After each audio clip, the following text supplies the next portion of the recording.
buhay ka-waiter. So, pasensya na kayo at talagang ang trabaho ko ay waiter. Maingay talaga dito sa resto bar. So, wag naman sana na-copyright. Huwag na sana magalit sa akin yung YouTube. Pasensya nyo lang. Lagi talaga araw-araw may ingay dito. So, pabigyan na lang po ako. So, nag-update tayo. So, wala pa tayong customer. Ganito nga pala pag walang customer na dito kami sa labas. Mapakita. Yan. Wala ka tao pa at saka sa loob. Yung asawa ko yung pala kumakanta. Yan. So, dito kami. At yan, bantay doon sa Parisal. At yan. So, nandito kami sa labas. Dalawa kami ni Ate Mildred, waitress at saka waiter. Dito kami.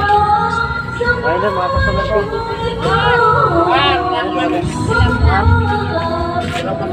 Bakit? Wala na namang manok. Sarado na.